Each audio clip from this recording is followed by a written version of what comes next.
One of the hottest topics in college football these days is the transfer portal. So let's have a look. How did Northwestern's transfers perform in 2022? You are Locked On Northwestern, your daily podcast on the Northwestern Wildcats, part of the Locked On Podcast Network, your team every day.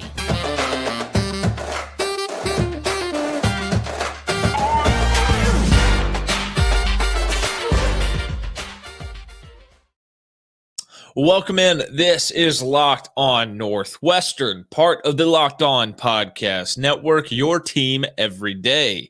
I'm your host, Carter Bird, and thank you for making Locked On Northwestern your first listen every day. We really appreciate it.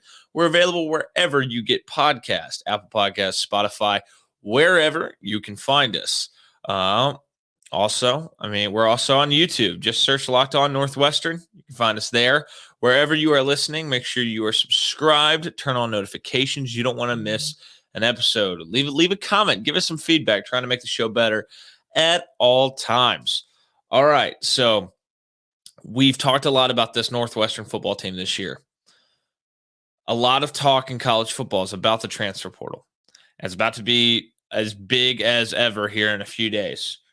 Well, let's take a look back at this season. The players that transferred in, how did they perform? And that's what we're going to look at. We're going to start with, 7 guys transferred into this program. The list is Donnie Navarro at wide receiver, Tayshawn Holmes at defensive line, Luke Akers, the punter, Ryan Johnson on the D-line as well, Wendell Davis Jr. at linebacker, Jeremiah Lewis at DB, and Vincent Picazzi on the offensive line. Let's jump right into it because we all know that when you go out and get transfers, especially a lot of grad transfers, you expect them to make significant impacts. You expect them to be a part of the starting roster, making an impact on the field every single week. Well, and let's start with Donnie Navarro because Donnie Navarro, grad transfer, wide receiver, Illinois transfer. Before that, he was at Valparaiso for his freshman year. And in 2017 at Valpo, he had 32 receptions, 539 yards, 16.8 yards per catch, actually, 5 touchdowns, and averaged about 49 yards per game. Then he transferred to Illinois, where from 2018 to 2021, he tallied 52 receptions for 600 yards and 2 touchdowns. And I think the thought process when Northwestern added him was a veteran presence to the wide receiver core, adding to a group that maybe there's more opportunity for Donnie Navarro to make an impact. And, I will say, Donnie Navarro made an impact. He made an impact in 2022.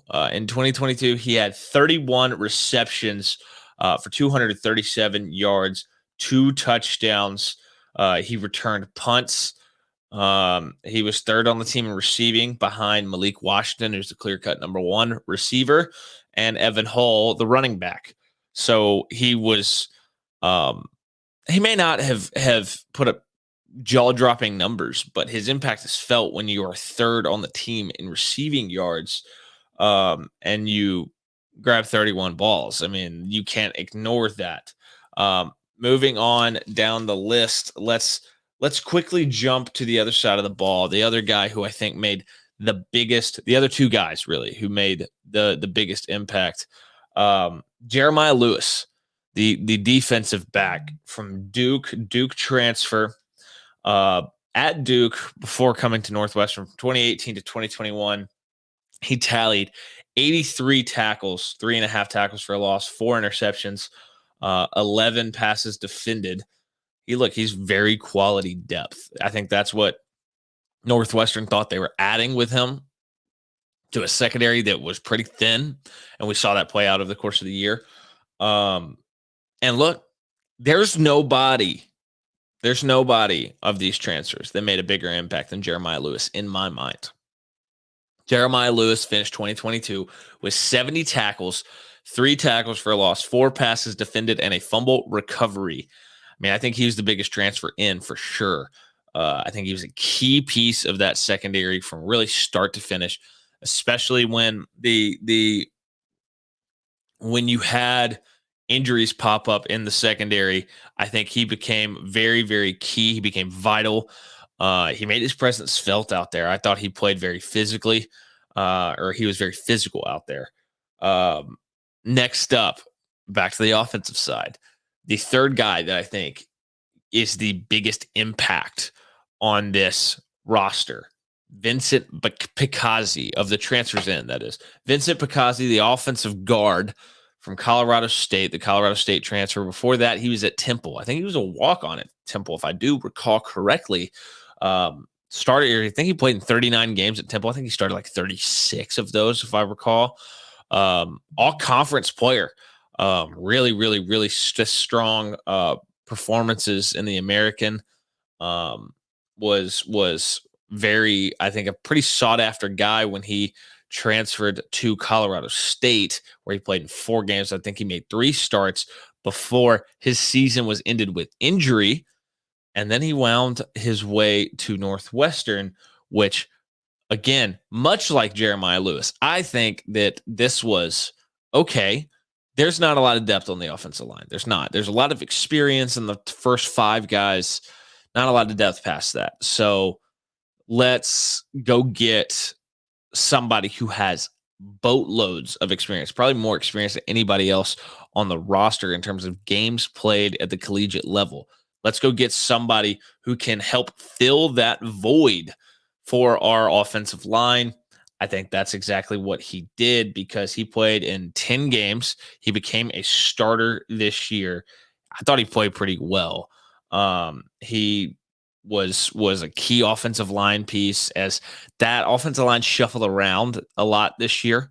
They eventually settled on their 5 with Tiernan, Wiedeker, Picazzi, Schmidt, and Skoronski.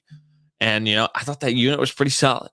But those 3 guys are the ones on this list. Of the 7 that come in that made a really, really big impact or made a definitely noticeable impact.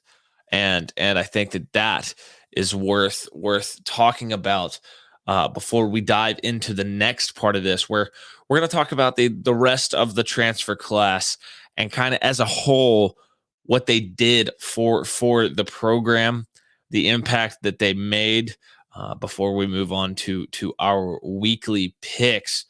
But first, let's talk about our friends at BetOnline. BetOnline is your number one source for sports betting info, stats, news, and analysis. Get the latest odds and trends for every professional and amateur league out there. From football to basketball to soccer and esports, we've got it all at BetOnline. And if you love sports podcasts, you can find those at BetOnline as well. We're always the fastest and easiest way to get your betting fix. Head to the website today or use your mobile device to learn more. BetOnline, where the game starts. Also, thank you for making Locked On Northwestern your first listen today. For your second listen today, check out Locked On Sports Today. From the games that matter the most to the biggest stories in sports, go beyond the scoreboard and behind the scenes with local experts and insights only Locked On can provide. Locked On Sports Today, available on this app, YouTube, and wherever you get your podcasts. All right, let's talk about the rest of this group. And we're gonna, now that we've talked about the 3 big ones that made an impact, we move on to Tayshawn Holmes, defensive lineman, UMass transfer before Northwestern. He was at Garden City Community College for a year where he had 17 tackles, 1.5 tackles for loss. Then he went to UMass for a couple years where he had 17 total tackles, 7 solos, 1.5 tackles for loss, and half a sack. Look, the 2021 D-line was not very good. Lost some pieces, did not stop the run well. You needed depth. and there's much needed depth, and I think that I think Tayshaun Holmes, that was the thought process, that he was somebody that could plug a hole and fill a spot on the depth chart. And this year, I mean, it was not the worst thing ever. 12 tackles, 5 of those solos, and half a tackle for a loss. Nothing special, but there is an impact there. There is um, evidence that he was actually out on the field. Some of the other guys, it's a little less. It's a little harder to see that. Moving on, Luke Akers, the punter, the UCLA transfer before Northwestern. He was at UCLA for, I believe, 2 seasons, where he had 58 punts for 2,498 yards, 43.1 yards per punt. I think the thought process was, okay, we got to shore up special teams. We got to find somebody to go get and help figure out how what our special teams is going to look like. And so Luke Akers helped do that. I mean, 2022, 45 punts, 1,846 yards, a 56-yard long on the year, 41-yard average, 3 touchbacks, 15 fair catches, 14 punts inside the 20, and 7 punts of 50 or more yards. When he was healthy, look, he was really, really good. We will always have that Nebraska game where he went nuts and just pinned the Cornhuskers deep the whole game and flipped the field position, made it difficult for Nebraska to get any points on the board. Next up, Ryan Johnson on the defensive line, the Stanford transfer. Before Northwestern, he was at Stanford from 2018 to 2021, tallying 23 total tackles, 9 of those solos, and half a tackle for loss. Again, I think the thought process bringing in Ryan Johnson was defensive line depth. And so this year, just 6 tackles, but 3 of those went for tackles for loss, 2 sacks, and 3 passes defended. Impact was felt. The production's not huge. It's really not huge at all. But when of your 6 tackles, 3 of them are tackles for loss on a team that only gets 54 on the year, and you only get, of your team that gets 18 total sacks, 2 of your 6 tackles are sacks. Your presence is being felt. It's not the biggest impact ever, but it's there. Next, we move to Wendell Davis Jr., linebacker, the Pitt transfer. Actually, I think he's on his way out again. Before Northwestern, Wendell Davis was at Pitt from 2018 to 2021, where he tallied 37 tackles, 19 of those solo, 5.5 tackles for loss, 2 sacks, 1 interception, and 1 forced fumble. Kind of similarly, much needed depth, I think, was the thought process. You have a couple guys in that second level. I think they lacked some athleticism and speed. But Wendell Davis was brought in to kind of be a better athlete, maybe add some sideline to sideline speed. The issue is, I don't think it worked. I don't think it worked at all, because 2022, just a single tackle, and now he's on his way out again. No real impact, or no, three tackles rather. No real impact there. Very, very limited numbers. Not an impressive, I guess, year. And then finally, Henrik Barnt, defensive line, the Indiana State transfer. Before Northwestern, he was at Indiana State from 2017 to 2021, where he totaled 52 tackles, 22 of those solos, 11.5 tackles for loss, 6.5 sacks, 3 passes defended. Decent production in spurts. Obviously didn't play the 2020 season at Indiana State. I don't think they had a season. Much needed depth also on the defensive line, which is the theme when you brought in guys like that. But in 2022, impact was not felt. Just a single tackle, no real impact there. And that's kind of the story with the majority of this transfer class. You brought in 7 guys, and the impact was only felt by 3. You really hit on 2 of them, Vincent Bacazzi and Jeremiah Lewis. You kind of hit on Donnie Navarro. Your passing game was never that good.